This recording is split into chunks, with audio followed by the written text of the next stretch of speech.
On today's show, we're going to play some fact or fiction about 3 different Cavs topics, headlined by Donovan Mitchell's blistering hot start. Thanks again for making us your first listen every day. We are free and available wherever you get your podcast. That includes YouTube. Please subscribe to Locked On Cavs over there if you've not already.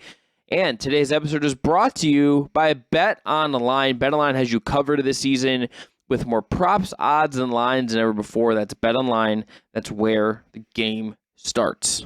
You are Locked On Cavs, your daily Cleveland Cavaliers podcast.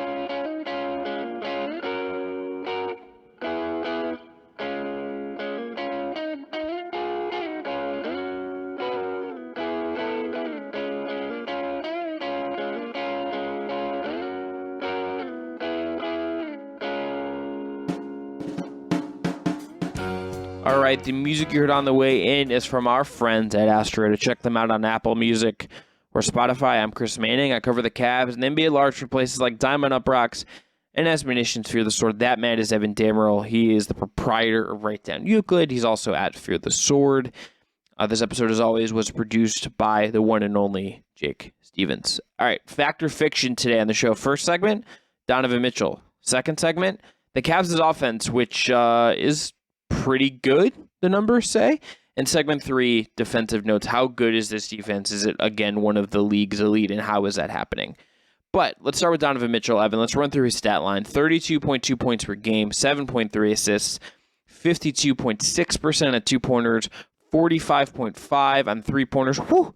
He's shooting 85.7% from the line so far. I think he's been like a top 5 or so offensive player to start the year. People are chanting MVP for him in the game. So I'm going to ask this in 2 ways, because I think we can just say, like, numbers-wise, like him shooting like 45% from 3 is probably not going to hold the whole season. Like, that would be an insane season for Mitchell if he holds that. That would be just like, holy crap, like this is all-time special season. But is it fact or fiction on the fact that maybe like he's really just this good and this impactful for this Cavs team, that maybe he's playing the best basketball of his career right now? Is that fact or fiction to you?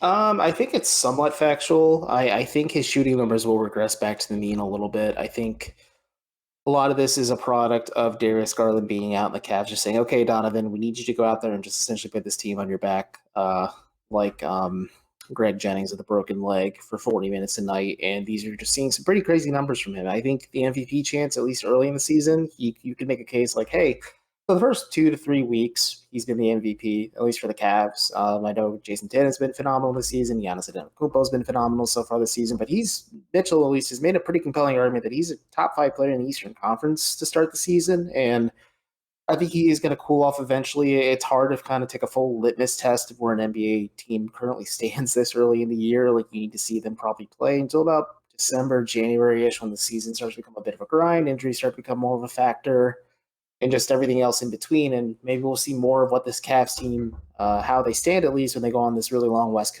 Coast road trip after their home game against Boston on Wednesday night. But yeah, for now, like, I think he's a top 5 player offensively right now. We'll see how he looks 10 to 15 games from now, but I'll lean towards fact just because I kind of make this joke as a tongue-in-cheek thing, but the Cavs kind of are reminiscent of the Utah Jazz in terms of just two-way efficiency. But the difference is that this team actually likes one another versus the Jazz last season. So we'll see the numbers regress, I think, for Mitchell.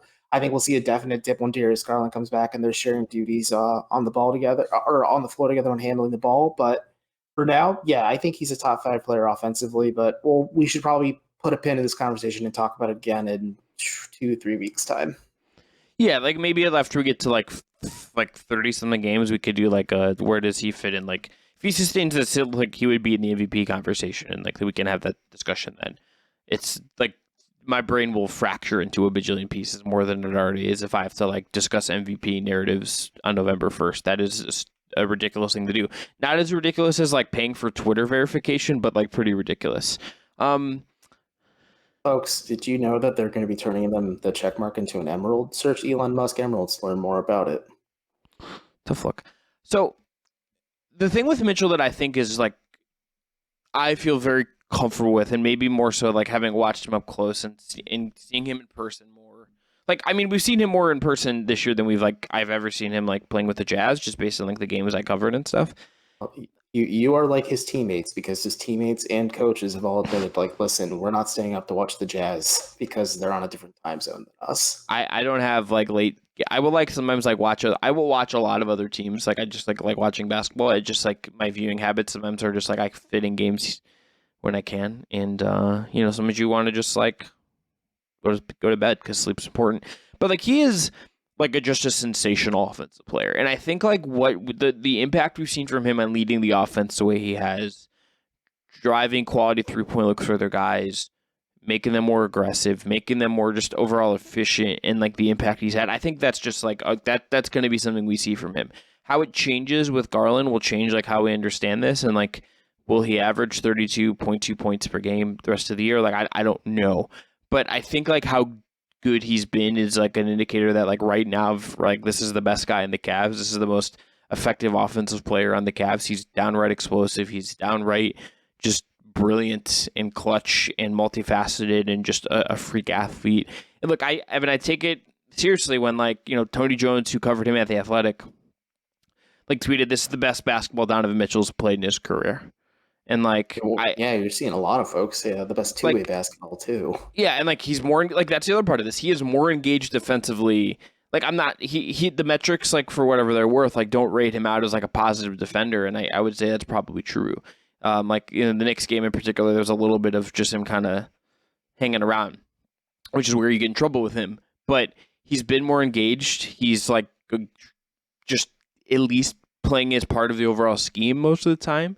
And you can take that for how much he's giving you on offense and how much he's providing you, and you'd suspect that sustains itself when Garland is back and there's a little bit less for him to have to manage and create for everyone else on the offensive end of the floor. So, like, look, it's early. We'll see where this ends up in a year, in 2 years, in 3 years. But like, getting Donovan Mitchell seems pretty worth it. Like, he is just this is a star player, and like we are seeing what a star player can do for your team, even when you have like some suboptimal injuries go your way early in the season. I mean, he's not even a star player. He's a top 20 player in the league. He's arguably, other than maybe Devin Booker, the best shooting guard in the league overall. Like or James Harden as well, even though James Harden plays more point guard at this point. But Donovan Mitchell is the shot in the arm the Cavs needed. I think I've talked about this with you. I've talked about this with a lot of folks, friends of the program, Danny Cunningham, and so on and so forth. Like, if the Cavs didn't have Donovan Mitchell, they would be scrambling right now to start the season. But instead, they have a guy who is what they kind of always needed, a guy who can just take all the defensive pressure off Darius Garland and then everyone else off the floor as well, because you watch him just bend defenses to his will, and it's fascinating to watch a guy that has so much gravitas on the floor and just kind of pick and pop and choose when he wants to kind of utilize it. And you see his other teammates getting more and more comfortable with him. And it's going to be fun to see when this Cavs team is really fully comfortable with itself. And again, they're not probably going to win the championship this year. I know folks will say like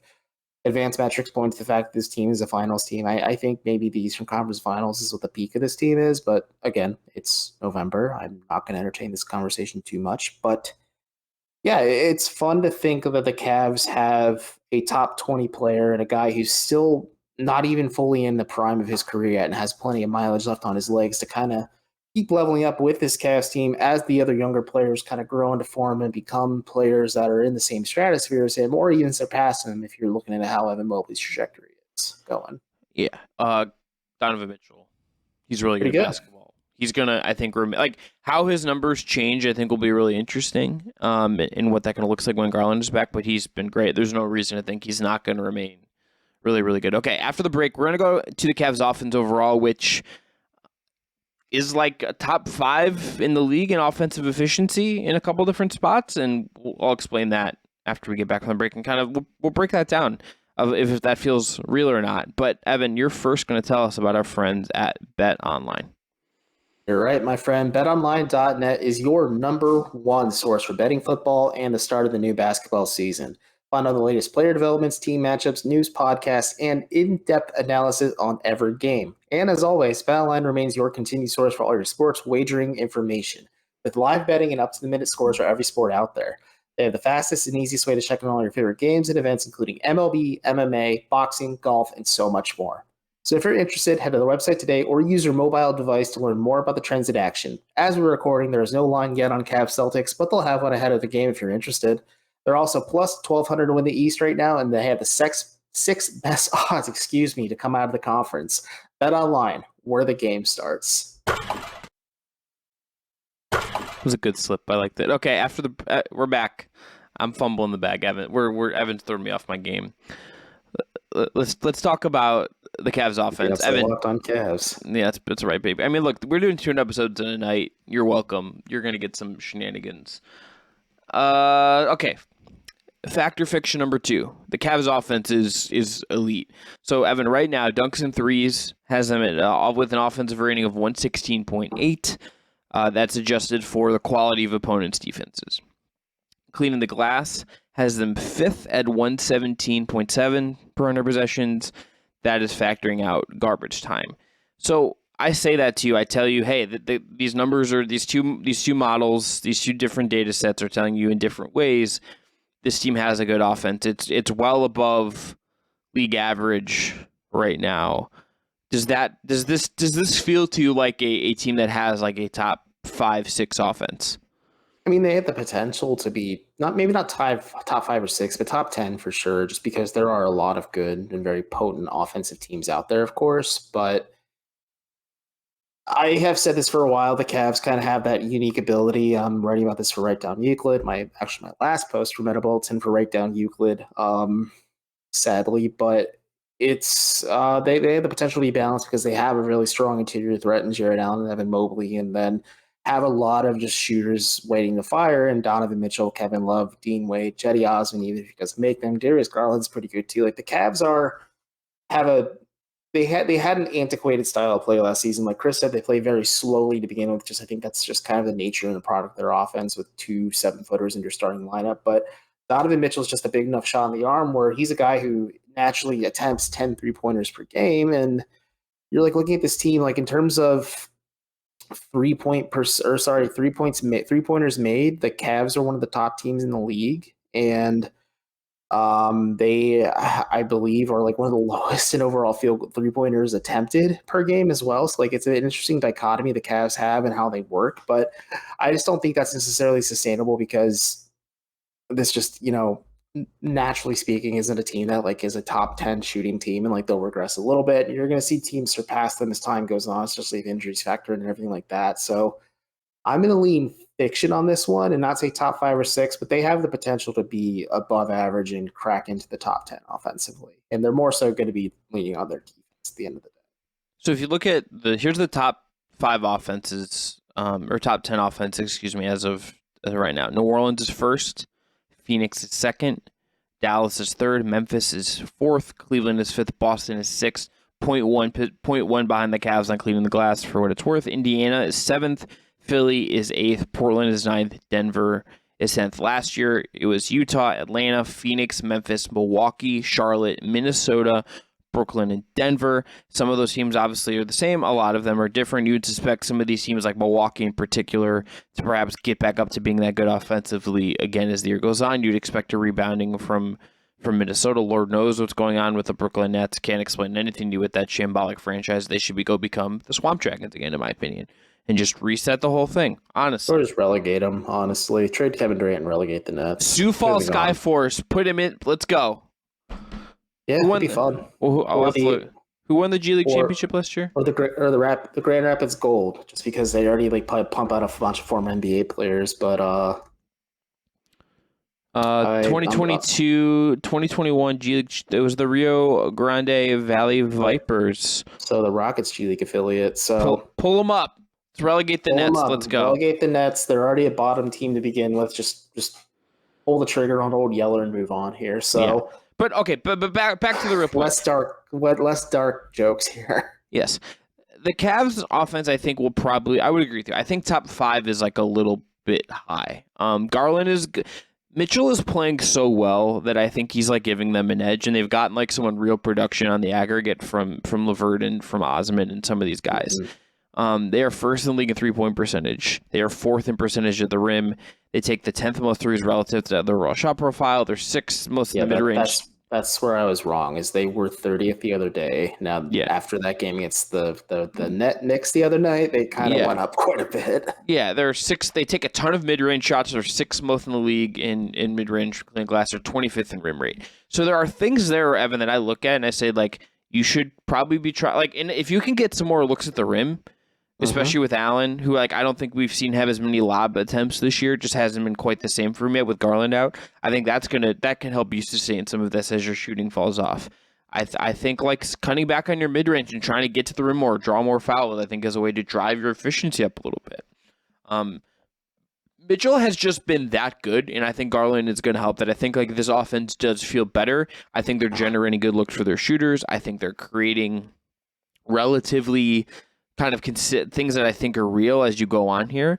I think some guys are playing out of their head somewhat. And in some ways you'd expect them to normalize. I feel like LeVert is probably going to be overall like trend towards being a better mid-range shooter than he's been, but also probably regress from three a little bit. Like that's what I would suspect is going to happen. I think I'm curious to like track this like the next 20 games with Garland back and kind of see how it looks. Like that I think will give us maybe the best answer here. But I think this offense is just by virtue of Mitchell being here, this offense will be better. I think they're going to probably end up somewhere around 8th, 9th, 10th. That feels right to me. And I'm curious to see how the shot profile does change a little bit. Like I would suspect, Evan, if we go back to, I'm going to pull this up from last year.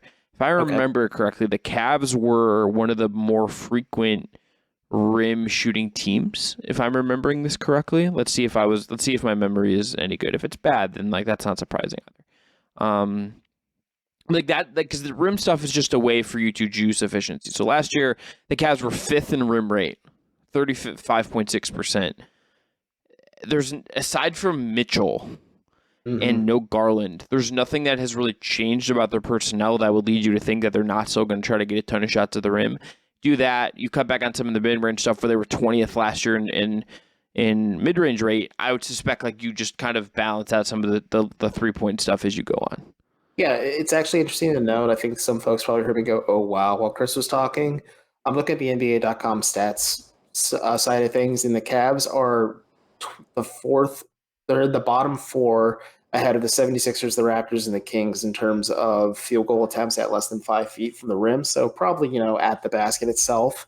And then last year they were a top 10 team in that regard, like Chris noted, like where they really got a lot of their points in the paint. They weren't really a 3-point heavy team, where with the inverse, the Cavs are attempting a heck of a lot of threes. And I think that Knicks game certainly skews a lot of things. But yes. I think once you find that happy medium in terms of just field goals attempted, and you find that balance between Garland, Mitchell, Mobley, Allen, and then obviously Love, LeVert, Osman, Okoro, etc., so on and so forth. Maybe Ricky Rubio as well once he comes back too.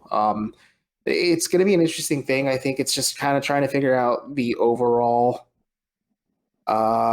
just dichotomy of how this team works offensively. I know I use that term a lot, but it's going to be kind of fun to see how this Cavs team works, because I still lean towards fiction. They're not going to be like a top 5 offensive team just because there's teams with better equipped personnel offensively, but they have the potential to really go places. And then that's a really good foundation to build upon as you continue to level up and maybe become more of a serious contender in the Eastern Conference. I think if they were to like have if the shooting was a little more trustworthy, if like Osman was a little more consistent, if Okoro had any pulse in that way, and like LeVert kind of was going to be that way, and like you also hit the rim stuff more. Like the template is there for them to maybe get up to that upper echelon, because Mitchell and Garland I think could drive a bunch for you, right? But I think like the setup of how their roster is leads me to think, okay, it's probably somewhere like it's going to definitely be better than last year and end up sort of 10-ish.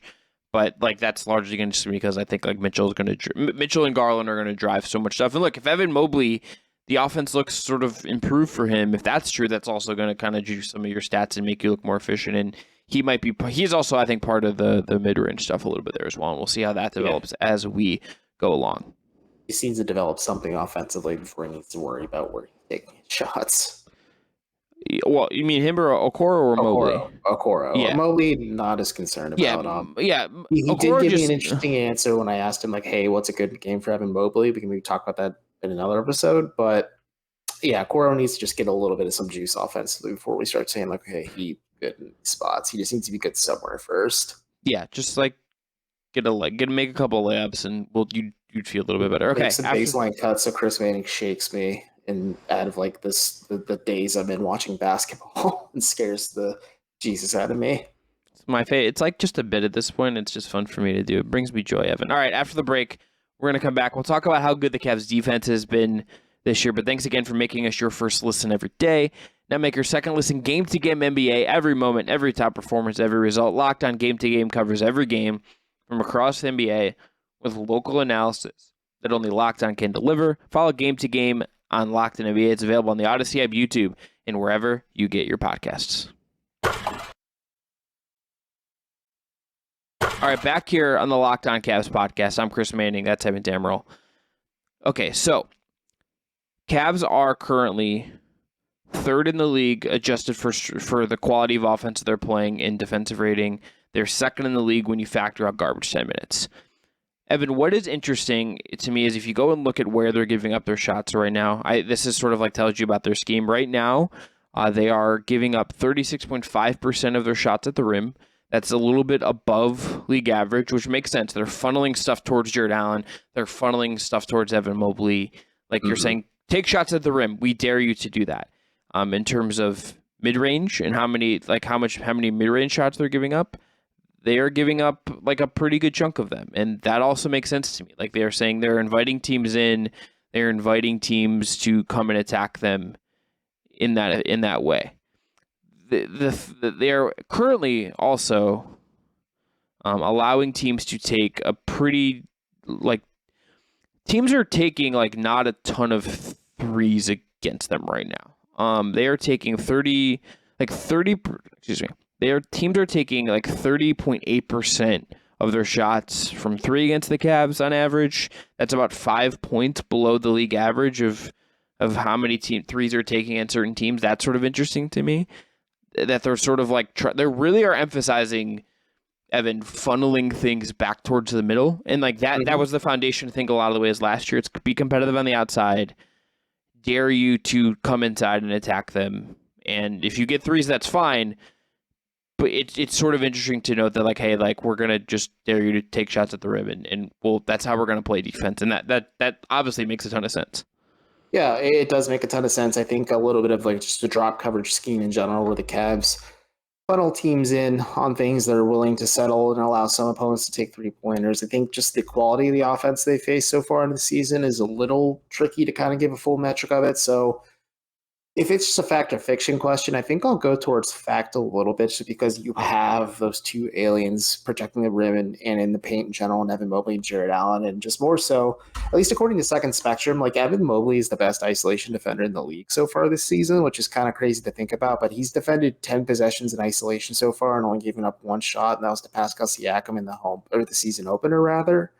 And like that's kind of wild to think about that. Like a second-year player is just one, and especially a second-year player that's a 7-footer, is that comfortable already kind of defending in space and kind of facing a lot of different multifaceted players, whether it was Siakam or Jason Tatum or Julius Randle or Mitchell Robinson at the rim, or just even guys like Jalen Brunson or guards just that he has to defend in isolation for some possessions. Like it's an interesting concept, and I think just where the Cavs stand defensively is just how comfortable and how much Mobley and Allen can handle together, because a lot of their, like you said, core defensive scheme at least is to dare teams to attack them at the rim and kind of just force teams to get off of the three-point line by baiting them into attacking the paint or attacking the basket and then just having to run into just a freaking wall, as one Stan Van Gundy would say, different word, not a different F word, if you will, but it's an interesting concept. I think it's working for Cleveland. We'll see how it sustains, but like they were a top 5 defensive team at the end of the season last year in terms of defensive rating, which, is a skewed metric, of course, but that's their core identity as a team. Like that's where they're most comfortable. That's where they facilitate the most. And I think just having those two who are all defensive caliber players in Allen and defensive player of the year caliber players in Mobley and Allen already, it just gives you a heck of a foundation to build off of. The other part of their kind of shot profile is that teams they're giving up in relative to how many shots percentage of team shots against them. They're giving up the the fewest number of non-corner three-pointers in the league. So, like, above the break threes, top of the key threes. Like, teams are taking 21.1% of their shots against the Cavs in that position. The league average is 26.8. They're, like, really that would lead you to think, and I think this kind of based on how they're defending would lead you to think that they're just daring teams to like beat them off the dribble, like saying, "Hey, we're gonna be aggressive. We're gonna make you come this way and deal with it." The other thing that I think they're benefiting from right now, if anything, is that teams are shooting under 30% on non-corner threes. They're shooting only 35% on threes overall right now against the Cavs, and that's a luck-based thing. Like, history has kind of shown with that stuff that teams get a little bit lucky in terms of their shot of making threes and how good you are giving up. You don't really control your defensive 3-point percentage. Like, that's just not really how that historically works. And then on the other side of it, and the weirdest thing to me in some ways, Evan, is that right now in terms of defending at the rim, the teams are shooting 66.7% against the Cavs at the rim. That is, the league average is 64.1%. Like, Philly is the worst team in the league at this right now at almost 71%, which like tells you about what's going on with Joel Embiid right now, perhaps. Like, that tells a story there. Like, Toronto is bad in this category. Like, there's some bad teams below this in this category, and like New Orleans and Dallas are there as well. So like, there are some teams that appear to be good in addition to Cleveland, or like a team like Philly we expect to be good that are sort of there. But it so far, it has not affected what their defense is. It is still very elite, despite the fact that they're giving up a good amount of their teams are shooting a lot at the rim and they're making a pretty decent percentage at the rim. But I'm curious to see like if over time maybe that rim percentage does kind of drop a little bit as this team kind of peaks, and maybe I would also just suspect that like the non-corner three stuff maybe gets a little like teams start making more of those shots, like. Maybe not like 7-8% or like a crazy bump, but something closer to that league average would make some sense to me. At the same time, I just still expect this defense to be like very good. I think it's a fact that I could see this defense absolutely being top 5 on the strength of those two aliens at the back. Mm-hmm. No, I absolutely agree. I think I am curious to see just how the back end of this rotation goes too. Does Isaac Okoro get more minutes when Darius Garland comes back, or does he lose them? When Ricky Rubio comes back, how does the rotation plan out a little bit? There are going to be concerns when you're playing all three of Garland, Mitchell, and LeVert together defensively. Like, that's going to get shredded a lot on defense too, or when they're defending as well. And then you're also going to have to again ask, are Evan Mobley and Jay Allen comfortable with having to cover for those three at times? And we did talk about how Donovan Mitchell is showing some good two-way play, but like as you said, he doesn't grade out as a top defensive player just quite, but he at least is trying. You can say the same for anybody on this Cavs roster, but it's still a little too early in the season to fully crown them as like a top 5 defensive team. But I feel more comfortable saying that they could be a top 5 defensive team at the end of the season versus them being a top 5 offensive team at the end of the season. I think that's correct based on sort of what we understand them. And look, they have faced so far 3 offenses in the bottom 10 of the league and 3 offenses in the top 12 of the league. So they faced one really good offense in Boston, 2 teams sort of in that 10 to 11, 12, that 11 and 12 spots, and then 3 teams that are bad offense. They've been bad offensively so far. It's like a good mix of what we're sort of seeing there. I'm curious to see if this shot profile, Evan, sort of remains. If it's like, okay, lots of rim stuff, lots of non-corner threes, decent chunk of corner threes, and lots of mid-range. The mid-range stuff and the rim stuff like makes a lot of sense to me. The corner 3 stuff feels like a thing teams could maybe work to exploit, but like you're gonna give up shots somewhere, and if like maybe there's a logic to that to some degree, right? Like maybe that's part of the plan. I'll be kind of curious to see how this evolves in what it looks like, particularly like. Once Garland comes back, and you maybe playing slightly different personnel and like look, like we saw on Sunday against the Knicks, maybe the best example. It's like Jetty Osman's going to offer you some deficiencies. Does that open the door for Okoro certain games just to play 20 minutes and help your defense? And is that a button they hit to kind of pick the defense over the offense functioning and trying to ride out Jetty Osmond's ups and downs, right? Like that's like that. Those are, I would suspect, what we know about JB Bickerstaff would lead me to think he's going to say, let's play better defense and cut off that, and we'll figure out the offense because we have Donovan Mitchell and Darius Garland to figure that out. Like, that's what we pay them lots of money to do. And that's going to lead, I think you're right to say, like, much more likely if I were to, like, if there were like odds on this, the defense being top 5 would be the favorite versus the offense being like a top 5 offense, I think. Yeah, and I just think just because offensively they have a lot of things they still need to kind of figure out. Like, you're seeing some comfortability between Evan Mobley and Donovan Mitchell. You're seeing him working, or Mitchell working with a lot of these players, but the Garland Mitchell question is going to be one the Cavs have to answer, and it's going to take time. It's not going to be perfect. I think the Cavs just repeatedly kind of saying this, and like it feels like they're screaming in the void at times too, just because expectations sometimes don't match what's actually going to be the production out there. So we'll see what happens. This is definitely an episode I think we should circle back to, though. Maybe a couple weeks time, maybe like towards the end of December, we'll talk about it and just see like where they're at there, and then we'll just keep continually coming back to at least the second 2 segments, and also we'll talk about Donovan Mitchell too, because he's just been freaking awesome for the Cavs, and like he could evolve into an MVP caliber player this season, and that would be a very interesting development for the Cavs if that does happen. Maybe Evan, we should do this. I know every month we'll do like offensive, defensive rating and some of what we think about some of this. Does that seem would, if you're a listener and want that?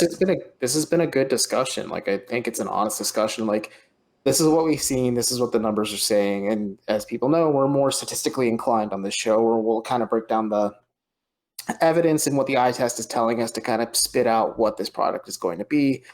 And right now, it looks good, but let's see how it looks when we have a lot more data to extract stuff from. Yeah, and look, like, it is so early that, like, again, we're still in that phase where like one game can really swing some of this stuff. Like, the fact that the Bucks are like as bad as they are on offense tells you how early this is, because that, especially when they get Middleton back, like, this team is not gonna at the end of the year like be like one of the worst offenses in the league in terms of offensive rating. Like, this is the reality of trying to use this stuff and then match it to what we're seeing and what we think about it, and then also match it up to teams we don't get to watch as much, right? Like, like Evan and I primarily watch the Cavs. I try to watch all 30 teams. I have a spreadsheet where I'm tracking like the teams that I've watched and how many times I've watched them. God bless you. The Lakers are the team I've watched the least because they're a miserable team to watch. I like myself, so there's that. But like, you go through this and it's like you're trying to mix and match and figure stuff out, and rely on the other Locked On pods and other people writing about these teams to figure some of this out. So it's like an ongoing discussion. I'm very curious to see if the shop provide. I did not have enough time, Evan, to look at how this compared to last year. I will do that, and then not on the Celtics recap show, but on the Friday show, I will say I will come back to this and just note how this compared to last year, because I should have done that, and I didn't complete my homework in that way. But that is going to end us for today. Thank you for making Locked On Cavs your first listen every day. This episode was produced by Jake Stevens. For your next listen, check out Locked On Sports Today. It's the biggest story of the day, plus instant reactions, big game recaps, and the take of the day. Available on the Odyssey app, YouTube, and wherever you get your podcast. We will be back on Thursday. Cavs Celtics round 2 recap, our big takeaway, our game awards, and any miscellaneous notes. And maybe that's the return of Darius Garland. We're going to find out. Until next time, I'm Chris. That's Evan. Be well, stay hydrated.